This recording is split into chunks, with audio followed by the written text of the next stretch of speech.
Good morning student. जैसे हम physics के अंदर पढ़ रहे थे अब तक धारा, voltage, Kirchhoff's law, Ohm's law, इनके बारे में पढ़ चुके हैं। अब हम पढ़ रहे हैं विद्युत वाहक बल और विभवांतर में क्या अंतर है। विद्युत वाहक बल क्या होता है और विभवांतर क्या होता है। हम एक एग्जाम्पल लेते हैं, जैसे बैटरी।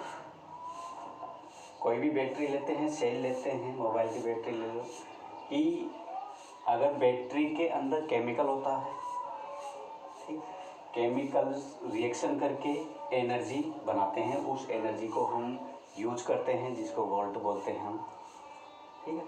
अगर बैटरी के अंदर जो चार्ज है, ठीक है, उस चार्ज के अंदर कुछ एनर्जी है, ठीक है, वो एनर्जी कहाँ से आई? केमिकल रिएक्शन से। जो हमने उसके अंदर केमिकल भरा है बैटरी के अंदर, उस केमिकल रिएक्शन से जो एनर्जी मिलेगी आवेश को, ठीक है, उस बैटरी के अंदर जितने भी चार्ज हैं उन सभी की ऊर्जा अगर हम कैलकुलेट करें तो उसको बोलते हैं हम विद्युत वाहक बल। बैटरी के अंदर उपस्थित आवेश के अंदर जो ऊर्जा है उसको बोलेंगे विद्युत वाहक बल। और विभवांतर क्या होता है? जो वो ऊर्जा है, ठीक है, एक आवेश को चलने के लिए कितनी ऊर्जा चाहिए। एक आवेश को, जैसे बैटरी को हमने कहीं भी लगाया, फ़ोन में लगाया, कोई भी सर्किट में लगाया, ठीक है, तो उस बैटरी को सर्किट या परिपथ में लगाने के बाद उसमें जो करंट चलेगी आवेश की वजह से, तो उस आवेश को चलने के लिए कुछ ऊर्जा चाहिए। तो एक आवेश को कितनी ऊर्जा चाहिए? एक आवेश को परिपथ में चलने के लिए कितनी ऊर्जा चाहिए, ठीक है, उस ऊर्जा को बोल देंगे हम विभवांतर। मतलब बैटरी के अंदर जो ऊर्जा है आवेश के पास, वो तो हो गया विद्युत वाहक बल। और उस आवेश को चलने के लिए कितनी ऊर्जा चाहिए, उस ऊर्जा को बोलेंगे हम विभवांतर, ठीक है। विभवांतर हमेशा दो बिंदुओं के बीच में नापते हैं परिपथ में, ठीक है।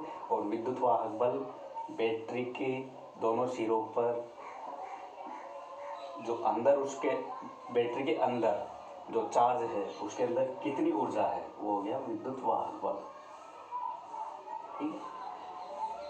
तो परिभाषा है, एक कूलम आवेश को दी गई ऊर्जा विद्युत वाहक बल कहलाता है। कि एक कूलम आवेश को हमने कितनी ऊर्जा दी, उसके पास कितनी ऊर्जा है, वो तो हो गया विद्युत वाहक बल, ठीक है।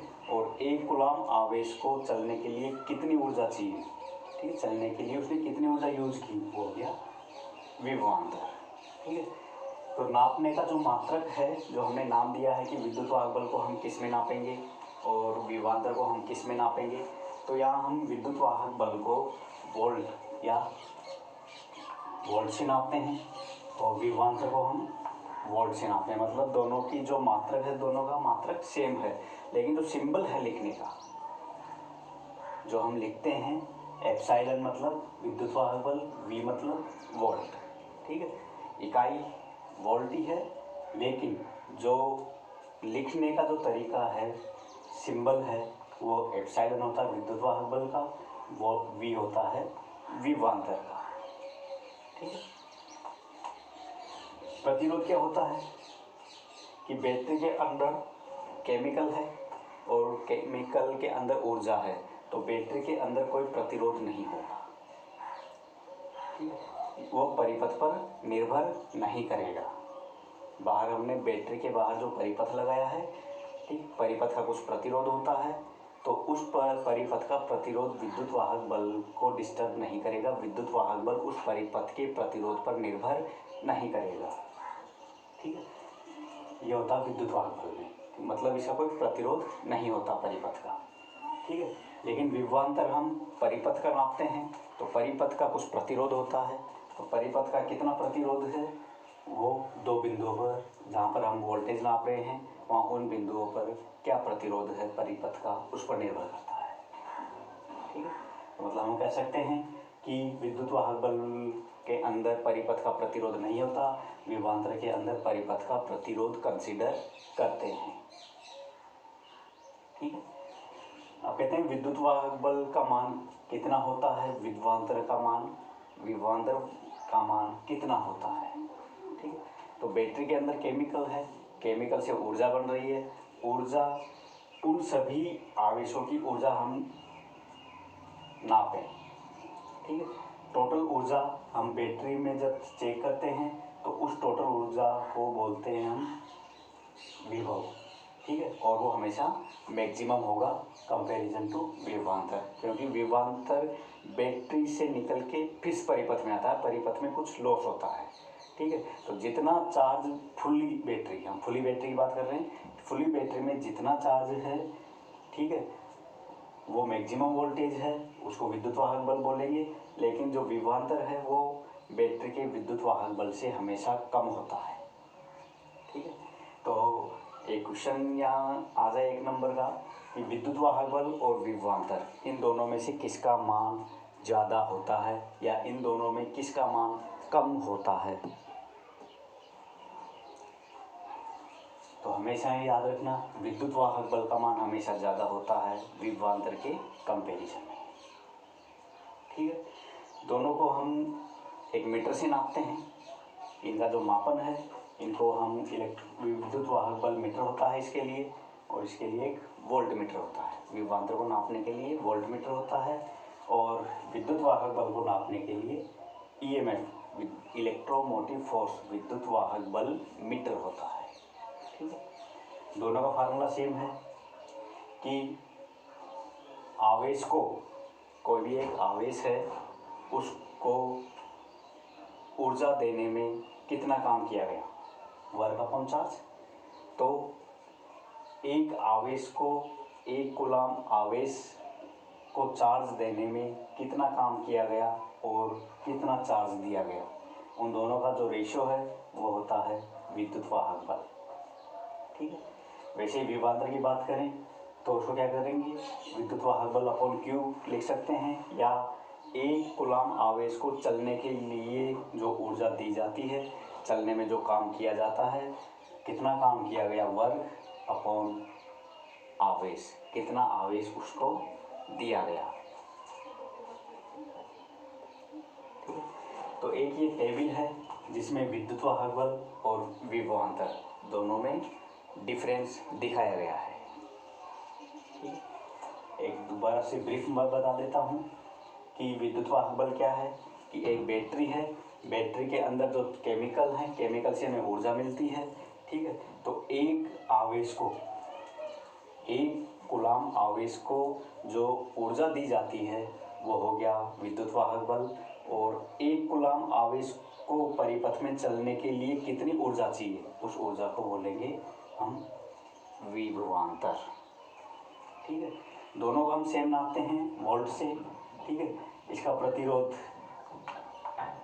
0 होता है परिपथ का, इसका प्रतिरोध कंसिडर करते हैं हम। ठीक है। ये हमेशा मैक्सिमम होगा, ये लो होगा कंपैरिजन टू विद्युत वाहक बल का मान। ठीक है। इसको हम EMF मीटर से नापते हैं, इसको वोल्ट मीटर से नापते हैं। दोनों का सूत्र W/Q, वर्क अपॉन आवेश। ठीक है। तो यह है विद्युत वाहक बल और विभवांतर में डिफरेंस।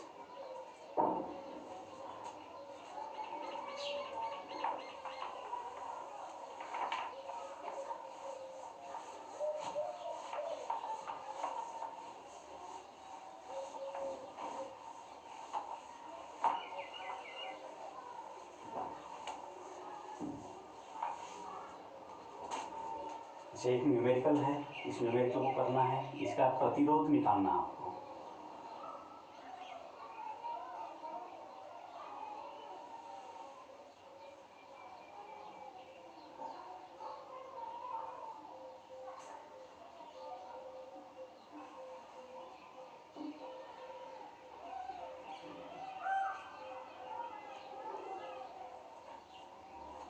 ये क्वेश्चन है कि इसका प्रतिरोध क्या होगा। आपको वो जो पुराने फार्मूले हैं उन्हीं में से यूज करना है। हमेशा फार्मूला होगा VIR के अंदर एक रिलेशन होता है, V बराबर IR।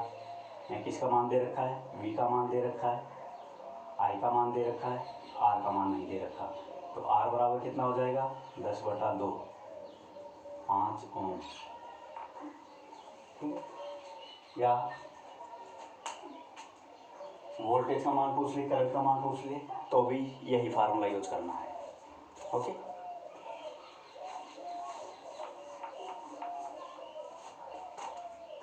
एक बिंदु है, इस पर एक करंट आ रही है,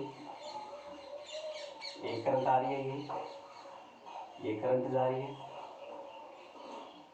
ये करंट आ रही है, ये करंट जा रही है। हम नाम दे दिया 2 एम्पियर, 3 एम्पियर, 4 एम्पियर, 2 एम्पियर। इसका मान कितना होगा? किसी भी बिंदु पर,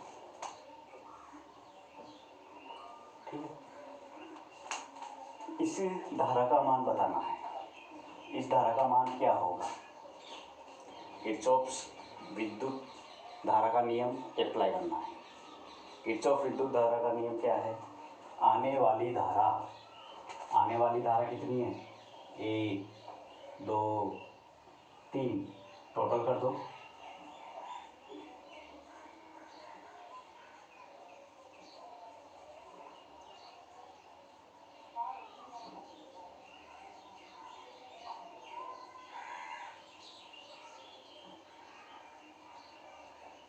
ठीक है, तो ये फार्मूला लगाएंगे हम। आने वाली विद्युत धारा बराबर जाने वाली विद्युत धारा का मान हमेशा बराबर होता है। किरचॉफ का विद्युत धारा का नियम है। ठीक है, तो आने वाली धारा कितनी है? 2 3 4 बराबर जाने वाली 2 प्लस इसको ले लो x।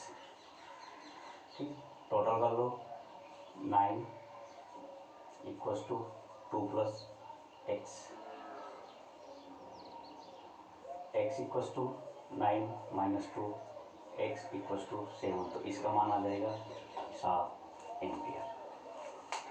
तो इस तरह से किसी भी बिंदु पर धारा का मान निकालना हो तो आने वाली धारा बराबर जाने वाली धारा। ठीक है, तो आपका ये चैप्टर ख़त्म। नेक्स्ट चैप्टर स्टार्ट करते हैं कल से। Thank you. कोई दिक्कत है पूछ लेना।